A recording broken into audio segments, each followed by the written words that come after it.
여러분 평생에 가장 복된 일은 주님 만난 것 맞으시죠? 그 주님을 섬기는 일에 절대로 후회함이 없으시죠? 그렇다면 여러분 예배 시간에 봉헌, 헌금 드리는 것에 대해서 아까움이 없으시죠? 아멘 소리가 훨씬 줄어들었어요. 예배에 대해서 다시 말씀을 드리려고 합니다. 여러분 예배 잘 드리시기를 축복합니다. 그러려면 예배가 뭐냐 이거 알아야 합니다. 예배 정의를 바로 알아야 하죠. 예배가 뭐죠? 하나님께서 내게 주신 은혜에 반응하고 응답하는 것입니다. 그게 예배입니다. 하나님께서 우리에게 주신 놀라운 은혜가 많은데 대표적으로 큰 두 가지가 있죠. 첫 번째는 창조의 은혜. 우리가 하나님께 요청한 것도 아닌데 만물을 다 말씀으로 창조하사 우리에게 주셨잖아요.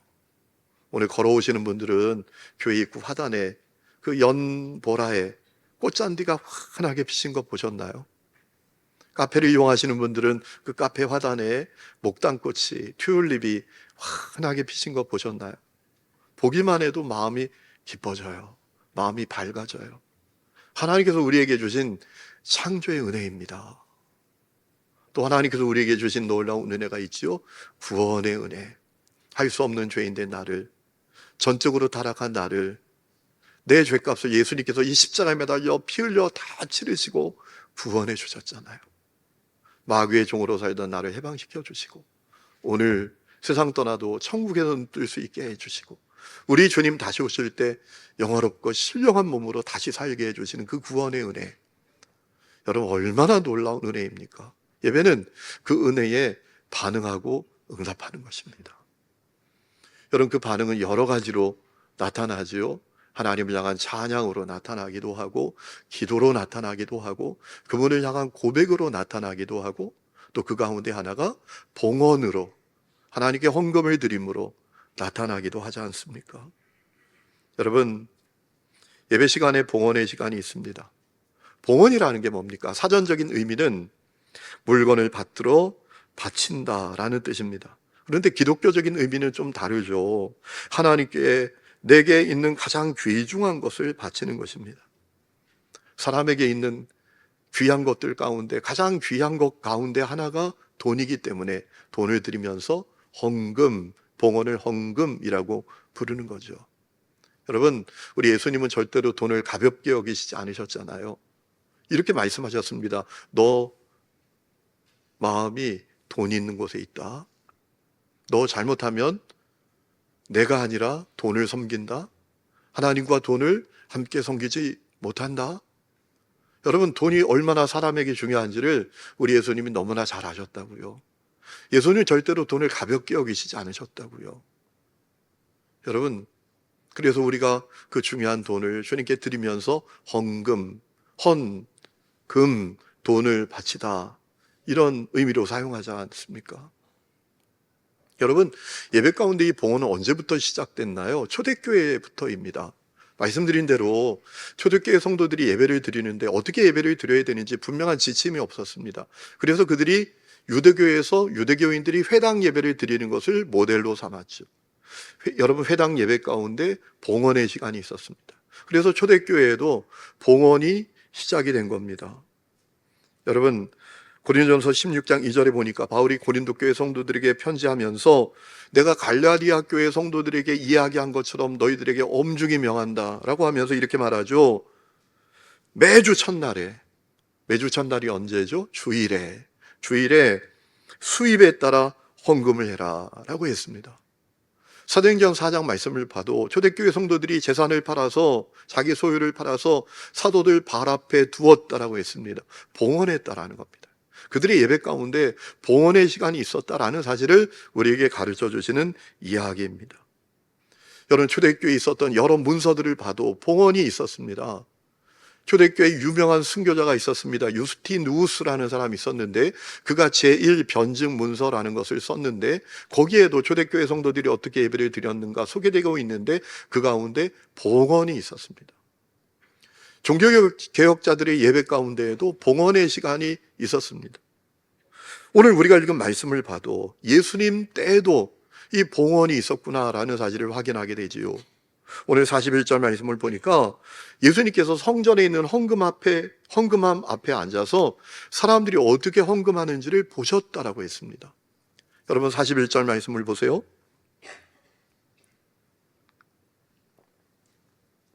이렇게 되어 있지 않습니까?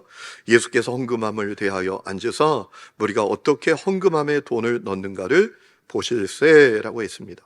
그래서 오늘 우리도 예배 가운데 봉헌을 하는 것입니다. 헌금의 시간을 갖는 것입니다. 그러므로 사랑하는 성도 여러분, 헌금 잘 하시기를 축복합니다. 하나님께서 기뻐하시고 받으시는 헌금을 하시기를 축복합니다. 헌금 잘하는 것이 예배 잘 드리는 것입니다. 왜냐하면 예배 중에 봉헌이 있고 봉헌이 예배이기 때문입니다. 어떤 사람은 헌금은 헌금이고 예배는 예배다라고 생각하는데 그렇지 않습니다. 헌금이 예배고 예배가 헌금이에요. 예배 가운데 우리는 봉헌으로 하나님을 예배하는 겁니다. 그렇기 때문에 헌금 잘 해야 합니다. 그러면 어떻게 헌금하는 것이 헌금 잘하는 걸까요? 어떻게 헌금해야 하나님께서 우리의 헌금을 기뻐하시고 받으시는 걸까요? 오늘 우리가 읽은 말씀 가운데에서 그 답을 찾을 수 있습니다. 말씀드린 대로 예수님께서 성전에 있는 헌금함 앞에서 사람들이 어떻게 헌금하는지를 보셨어요. 그때 부자들이 여러 명이 헌금을 많이 하는 겁니다. 여러분 41절에 보면 부자는 많이 넣는데 라고 했지 않습니까? 여기 넣는데 라는 이 표현이 문법적으로 미완료형입니다. 부자들이 헌금을 땡그렁 땡그렁 땡그렁 땡그렁 땡그렁 소리나게 계속 많이 하더란 말입니다. 그리고 이어서 가난한 과부가 헌금을 넣는데 42절에 보니까 그 드린 헌금의 액수가 너무 작아요. 작아도 너무 작아. 2렙돈, 한 고드란트를 헌금했다라고 했습니다. 여러분 렙돈이란 화폐 단위는 가장 작은 화폐 단위입니다. 2렙돈은 어느 정도인가 하면 참새 2마리 4분의 1 가격입니다. 성인 노동자 하루 임금의 128분의 1입니다. 어느 친절한 신학자가 오늘의 가치로 다 환산해서 소개를 해놨더라고요. 800원입니다. 800원. 이 가난한 여인이 800원 헌금을 하는 거예요. 여인이 그렇게 헌금을 하니까 우리 예수님께서 제자들을 다 부르십니다. 왜 부르셨을까요? 가르쳐 주시고 싶은 것이 있었다라는 겁니다. 그런데 그 가르침이 대단히 중요한 가르침이었구나라는 사실을 확인할 수 있습니다. 왜냐하면 43절에 이렇게 가르치심을 주님이 시작하십니다. 진실로 너희에게 이르노니. 그냥 이른다 이렇게 하시지 않았어요. 진실로 내가 진실로 너희에게 가르친다 라고 하셨어요.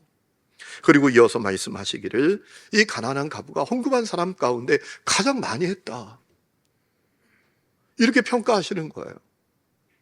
아니 어떻게 800원 헌금이 가장 많이 한 헌금입니까? 왜 주님은 그렇게 높이 평가하신 것입니까? 여러분 44절에 이렇게 말씀을 하셨어요. 주님이 말씀하신 겁니다. 제가 세번역 성경으로 소개합니다. 모두 다 넉넉한 데서 얼마씩을 떼어 넣었지만 이 과부는 가난한 가운데에서 가진 것 모두 곧 자기 생활비 전부를 털어 넣었다. 주님이 하신 말씀이에요. 여러분 이 말씀을 통해서 우리 중요한 사실을 깨닫게 되는데 우리 주님은 사람 마음의 중심과 그 내면의 태도를 보시는 분이시구나. 우리는 사람 외면의 태도에 관심이 있잖아요. 그런데 우리 주님은 그 사람 마음의 중심, 그 마음의 내면에 있는 태도를 보시는구나 라는 사실을 확인할 수 있어요. 주님이 그 여인이 가난한 것, 돌봐줄 남편도 없는 어려운 상황에 있는 것, 그녀의 상황을 보셨어요. 아셨어요. 그리고 그녀가 그럼에도 불구하고 자기 모든 것, 생활비 전부를 헌금할 정도로 주님을 향한 마음이 진심이다 라는 사실을 우리 주님이 보셨다라는 겁니다. 여러분 이것이 주님이 사람을 바라보는 방식이에요. 세상은 사람의 외모, 소유, 어떤 조건을 바라보지만 우리 주님은 사람 마음의 중심과 그 내면에 있는 태도를 보신다라는 것입니다. 여러분, 마가는 이 사실을 잘 몰랐던 사람들을 소개하고 있어요. 주님께 책망받았던 사람들, 서기관들. 서기관들은 주님께서 내 마음의 중심을 보셔, 내 내면의 태도를 보셔, 이걸 잘 몰랐어요. 그래서 오늘 이 여인이 한 일 그 앞에 보면 서기관들이 주님께 책망받은 그런 내용을 소개하고 있지 않습니까? 여러분, 서기관은 어떤 사람이에요? 하나님의 말씀을 연구하고 가르치는 사람이에요. 그런데 이 서기관들이 여러분 건강하지 않아요. 사람들한테 주목받고 인정받고 칭찬받고 존경받고 높아지는데 관심이 많은 사람들입니다. 그래서 그들은 긴 옷을 입고 다녔어요. 사람들에게 주목받는 옷을 입고 다녔다라는 거죠. 하지만 그들의 마음의 중심과 내면의 태도는 심각한 상태였습니다. 그 마음은 탐욕으로 가득해요. 말씀을 연구하고 말씀을 가르치지만 그 마음에 행복이 없어요. 만족함이 없어요. 그 마음은 공허할 뿐입니다. 그런데 절대로 사람들에게 그것을 드러내지는 않아요. 이런저런 종교의식과 행위들로 그럴듯하게 포장하고 살아요. 그런데 그들은 하나님의 엄중한 심판을 피하지 못할 사람들이었어요. 중요한 것은 그들이 그런 자신들의 상태가 문제라는 사실을 잘 모르는 겁니다. 여러분, 사람이 변화되는 방법이 있어요. 내가 문제구나. 이거 깨달으면 변화가 되거든요. 알코올 중독자 치료하는 첫걸음이 뭔지 아십니까? 알코올 중독자 스스로 나는 알코올 중독자입니다 라고 고백하게 하는 겁니다. 그 고백이 되면, 스스로 되면 치유는 50%는 된 거라고 하더라고요. 그런데 그렇게 술을 마시면서도 내가 무슨 중독이야 이렇게 반응하니까 치료가 안 되는 거예요. 이 서기관들의 문제는 지금 형편없는 정말 엄중한 심판을 받게 된 그런 상황이 있음에도 불구하고 자기들의 문제가 무엇인지를 모르는 거예요. 그래서 주님께서 그들을 조심해. 서기관들 조심해라. 너희들 그들의 가르침을 따라가면 안 돼. 그들의 전철을 본받으면 안 돼. 라고 미리 말씀하신 것을 마가는 소개하고 있어요. 여러분, 오늘 우리가 읽은 38, 39, 40절에 예수님이 이렇게 말씀하시죠. 예수께서 가르치시면서 이렇게 말씀하셨다. 율법학자들을 조심하여라. 그들은 예복을 입고 다니기를 좋아하고 장터에서 인사받기를 좋아하고 회당에서 높은 자리에 앉기를 좋아하고 잔치에서는 윗자리에 앉기를 좋아한다. 그들은 과부들의 가산을 삼키고 남에게 보이려고 길게 기도한다. 이런 사람들이야말로 더 엄한 심판을 받을 것이다. 여러분, 이 서기관들이 안타깝게도 주님께서 내 마음의 중심과 내 내면의 태도를 꿰뚫어 보신다라는 사실을 잘 몰랐던 거예요. 그런데 이 여인은 달랐어요. 여러분, 이 여인은 주님이 감동하시는 그 마음의 중심과 내면의 태도를 갖고 있었어요. 어떤 마음이죠? 주님을 전심 다해 사랑하는 마음의 중심. 주님께 받은 은혜와 사랑에 대해서 감격하고 정말 찐으로 감사하는 그 마음. 주님께 나를 다 드려도 이건 모자라 라는 그 내면의 태도. 이 여인이 갖고 있는 것을 우리 주님은 아신 것입니다. 여러분, 그것은 누가복음 7장에 있는 그 여인을 봐도 우리가 알 수 있는 것 아니겠어요? 누가복음 7장에 보면 예수님께서 한 바리새인 집에 식사 초대 받아 가시잖아요. 한참 밥을 잡수시는데 그 마을에 사는 아주 죄 지은 여인, 다른 번역본에는 행실이 바르지 않은 여성이 이렇게 번역되어 있거든요.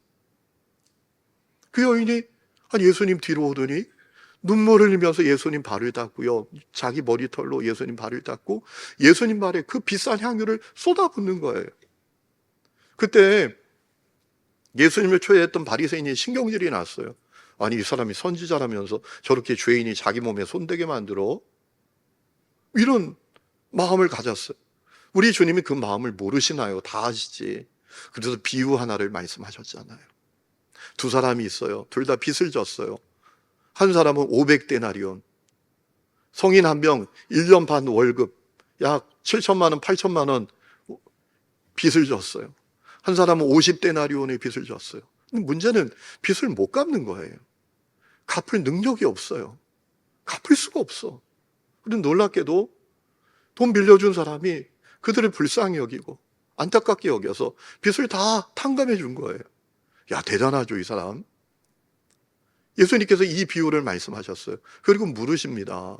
자, 빚을 탕감한 사람들이 그 빚 탕감해 준 사람 사랑하는데 누가 더 사랑하겠냐? 질문하셔요. 그러니 대답하죠.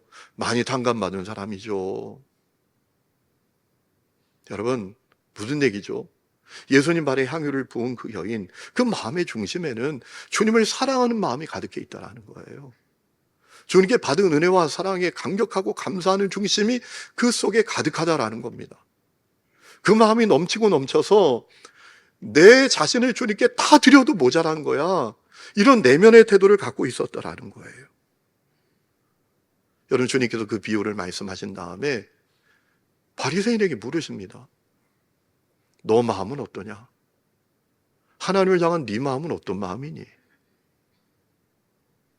너는 내가 들어올 때 발 씻을 물도 주지 않고 넌 한 게 뭐 있니? 너 마음은 어떠니? 라고 물으셨잖아요. 오늘 이 아침에 주님께서 여러분에게 물으세요.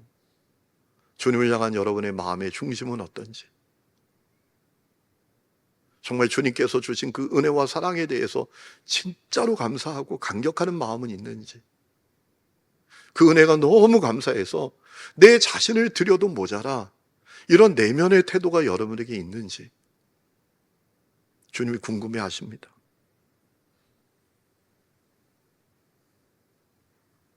여러분, 그 질문에 주님 그렇습니다 라고 한다면 헌금 잘 할 수 있지 않겠습니까? 주님이 기뻐하시고 받으시는 헌금할 수 있지 않겠습니까?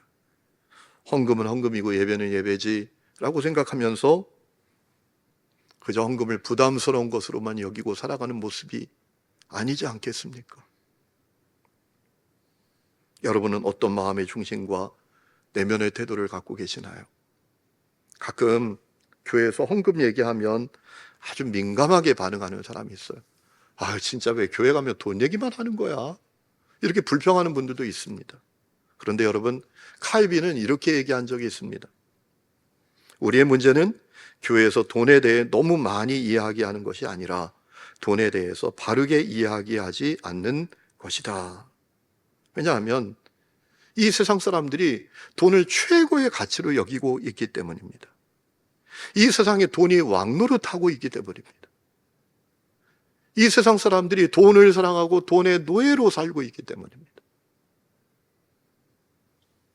여러분, 우리가 십자가 복음 믿고 구원받았다라는 것은 뜬구름 잡는 얘기가 아닙니다. 아주 실제적인 것입니다. 아주 확실한 변화가 일어나는 것입니다. 왕이 달라지는 겁니다. 돈이 왕이 아니라 주님이 왕 되시는 것입니다. 가치가 달라지는 겁니다. 돈이 가치가 아니라 주님이 가치이시다. 사랑의 대상이 달라지는 것입니다. 돈이 사랑의 대상이 아니라 주님이 사랑의 대상이 되는 것입니다. 돈의 사용처가 달라지는 것입니다.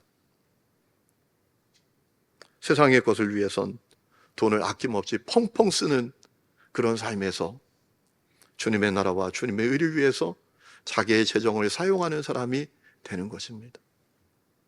그러나 아주 씁쓸한 유머가 하나 있잖아요.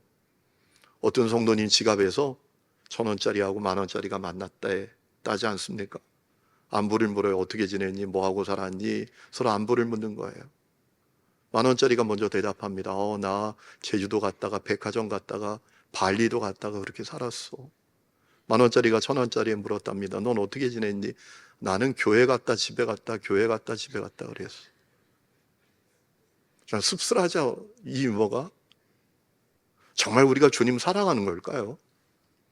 우리 마음에 정말 주님께서 주신 은혜와 사랑에 대해서 감격하는 마음은 정말 있기는 한 걸까요? 존 웨슬리는 그래서 이렇게 얘기한 적이 있습니다. 나는 주머니가 회개하지 않는 사람의 회개를 믿을 수 없다. 주머니가 회개하지 않은 사람의 회개는 믿을 수 없다. 여러분에겐 주머니의 회개가 일어나셨습니까? 사실 우리가 하나님께 드릴 헌금에 대해서 갈등하는 자체가 어리석죠. 왜냐하면 내게 있는 모든 것, 아니 이 세상에 있는 모든 것이 주님의 것이니까. 여러분, 시편 24장 1절에 이렇게 말씀하십니다. 땅과 그 안에 가득 찬 것이 모두 다 주님의 것, 온 누리와 그 안에 살고 있는 모든 것도 주님의 것이다. 문제는 우리가 그걸 잘 모르는 게 문제죠. 지난주 국내 모 통신사에서 엄청난 일을 벌였잖아요. 그 통신사 서버가 해킹이 됐어요. 어느 해커에 의해서 해킹이 되어서 지금 어떤 문제가 벌어지냐 하면 그 통신사에 가입되어 있는 핸드폰에 있는 개인의 모든 정보, 모든 금융자산 얼마든지 빼내갈 수 있게 됐다라는 거예요. 그래서 지금 그 통신사에서 유심을 바꿔준다고 하니까 제가 신문을 보니까요, 이 줄을 나래비로 섰대요. 내 거 뺏길까봐, 내 스마트폰에 있는 금융자산 다 날아갈까봐 줄을 나래비로 섰대요. 그 기사를 보면서 이런 마음이 들더라고요. 주님이 가져가시기로 마음먹으면 유심 바꿔도 소용없는데, 유심 바꿔도 주님 가져가기로 작정하시면 아무 소용이 없어요. 여러분, 꼭 가져가시기 때문만이 아니죠. 내가 받은 사랑과 은혜가 얼마나 놀랍습니까? 여러분, 예배는 어떻게 시작이 되죠? 여러분이 결심하고 이 자리에 왔다고 시작이 되는 게 아닙니다. 여러분이 마음 먹었다고 예배가 시작이 되는 게 아닙니다. 주님의 부르심으로 예배는 시작되는 줄로 믿습니다. 주님이 여러분을 부르셨기 때문에 이 자리에 온 거예요. 예배하는 겁니다. 그런데 여러분, 우리가 부르심을 받을 만한 사람들인가요? 아무리 생각해도. 저는 목회를 하면서 그런 마음 가질 때가 많아요. 야, 내가 정말 목사 자격이 있나? 솔직하게 말씀을 드릴게요. 어제 제가 지성소에 공개한 내용이니까, 어제 지성소 전체 나눈 방에 나눈 내용이니까 참 제 스스로 야, 언제 철드나 이런 마음이 들어요. 우리 지방에 감리사님을 새로 뽑았거든요. 이제 감리사가 뭐냐 하면 37개 교회를 치리하시는 분이세요.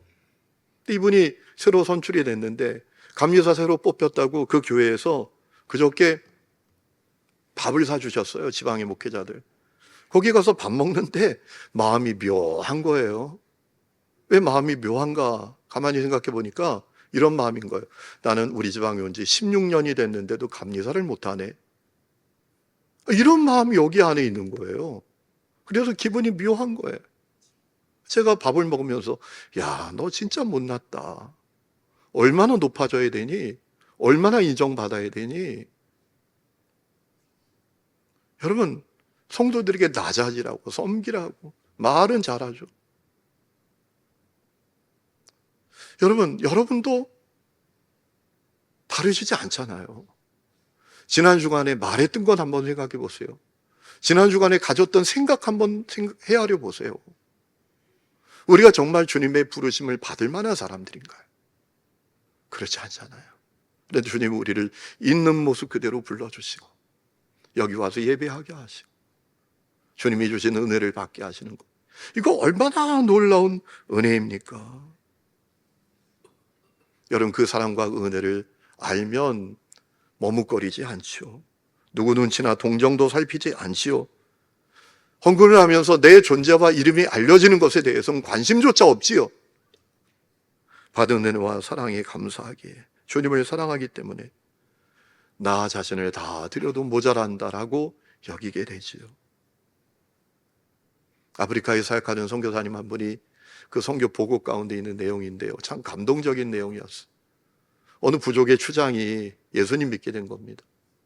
어느 날 이분이, 추장이 사슴 가죽을 갖고 선교사님 찾아왔어요. 그래서 선교사님이 그랬대요. 하나님 이런 거 안 받으십니다. 가져가세요. 다음 날 이 사람이 100마를 끌고 왔더래요. 하얀 말을. 또 얘기했대요. 선교사님 말씀하시기를 하나님 이런 거 안 받으십니다. 가지고 가세요. 다음 날 이 사람이 아주 귀한 뼈로 만든 머리 장식을 갖고 왔더래요. 또 얘기한 거야. 하나님 이런 거 안 받으신다. 그랬더니 그 추장이 안타까우면서 그러면 나한테 이제 아무것도 없다고, 이거 외에는 아무것도 없다고, 도대체 하나님께 뭘 드려야 되냐, 남은 건 나 자신밖에 없다, 내 생명밖에 없다. 그랬더니 선교사님이 그랬대요. 바로 그거예요. 주님 원하시는 것은 당신 자신이에요. 그 마음을 가져야 돼요 라고 하셨다라고 하더라고요.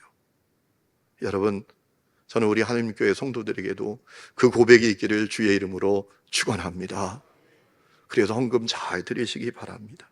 고린도후서 9장 7절에 보면 즐거운 마음으로 헌금하라 라고 했습니다. 고린도서 8장에 보면 최선 다해서 아낌없이 인색함으로 억지로 하지 말고 자원함으로 헌금하라 라고 하셨습니다. 여러분, 우리가 예배 드릴 때 드리는 헌금에 몇 종류가 있죠. 먼저는 주일 예배를 드릴 때 드리는 주일 헌금. 여러분, 이 주일 헌금은 가장 기본적인 헌금이에요. 우리가 없으면 못 드려도 되지만 없는데 어떻게 드립니까? 있으면 작은 액수라도 주일 헌금은 꼭 해야 합니다. 왜냐하면 예배가 봉헌이니까. 봉헌이 예배니까. 그리고 순예배 드릴 때 드리는 순헌금. 어떤 사람들은 아니 순예배 드릴 때도 헌금해야 되냐고. 헌금해야 하죠. 예배니까. 그 예배 가운데 봉헌이 있어야 되니까. 그리고 우리 소득의 11조를 드리는 11조. 여러분 11조 잘 하시기 바랍니다. 정확하게 하시기 바랍니다.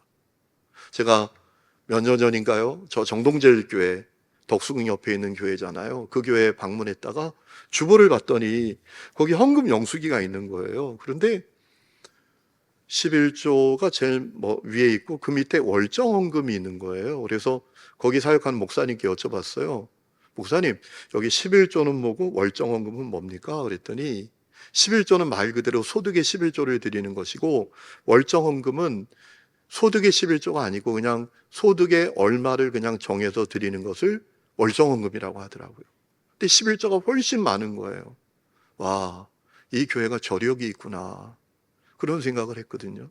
제가 와서 우리 재정부장님께 장로님, 우리 교회도 새해부터 11조 월정 헌금 구분할까요? 성도들께 헌금 봉투 2개 나눠주고 11조 하는 사람은 11조 하시고 월정 헌금 하는 사람은 월정 헌금 하시라고 할까요? 아니 하나님 앞에 헌금 정직하게 해야지 11조도 아닌 것을 11조라고 드리면 안 되잖아요. 그랬더니 장로님이 아주 그냥 고민스러운 얼굴을 하시고 저를 바라보면서 목사님, 교인들 시험 들어요 그러더라고요. 제가 못했는데 언젠가는 하려고 합니다. 하나님께 헌금 정확하게 해야 되니까, 정직하게 해야 되니까. 여러분 11조는 내 게 아니라고 하셨어요. 하나님 거라고 하셨어요. 또 감사한 일이 생겼을 때 드리는 감사헌금, 또 하나님의 선교와 어려운 이웃들을 위해서 드리는 선교 구제헌금. 어떻게 보면 주일헌금과 11조는 의무헌금이고 감사헌금과 선교 구제헌금은 자원하는 자발적인 헌금이라고 생각할 수도 있겠지요. 여러분 예배 때 드리는 헌금 잘 하시기를 주의 이름으로 축원합니다. 다른 이유 아닙니다. 봉헌이 예배이기 때문입니다. 예배가 봉헌이고. 한국교회 선교 초기에 날연보라는 것이 있었습니다. 이 날연보라는 게 뭐냐 하면 여러분 예전에 얼마나 가난했습니까? 먹을 것도 없잖아요. 가서 진짜 풀뿌리 캐가지고 먹고 그랬잖아요. 그러니까 예배 가운데 하나님께 봉헌하고 싶어도 봉헌할 게 없어요. 그래서 성도들이 날을 바친 거예요. 하나님께서 내게 주신 날 가운데 날을 드리는 거예요. 1902년에 북한의 선천에서는 350일이 드려졌대요. 평양에서는 1만 일이 드려졌고요. 부산에는 900일이 드려졌고요. 대구에선 3,000일이 드려졌답니다. 날연보가 발전해서 감리교회 여성들 중심으로 뭐가 시작이 됐냐 하면 11조 회가 시작이 됐습니다. 이 11조 회는 11조 하는 모임이 아니라 이제 날 가지고는 안 돼. 하나님께서 주신 은혜가 얼마나 놀라운데 나를 바쳐가지고 되겠어? 하나님께서 주신 시간의 11조를 드리는 거지. 그래서 하나님 24시간을 주셨으니까 하루에 2시간 반을 선교를 위해서, 봉사를 위해서, 전도를 위해서 자기 시간을 드리는 사람들이 일어나게 됐다라는 거예요. 여러분 11조회가 점점 많아졌는데 저 북한에만 199개의 11조회가 생겼다라고 해요. 그래서 복음이 구석구석 들어가게 되고, 그래서 저 세상에 있는 사람들이 기독교는 사랑의 종교구나, 낮아지는 종교구나, 섬김의 종교구나라는 사실을 알게 되어서 여러분 이 땅에 십자가 계절이 오게 된 것입니다. 그런 헌신과 드림으로 한국교회가 여기까지 왔습니다. 오늘 그 헌신과 드림의 역사가 여러분을 통해서 계속되어서 이 땅에서 주님이 놀라운 일을 행하시는 역사가 있기를 주의 이름으로 축원합니다.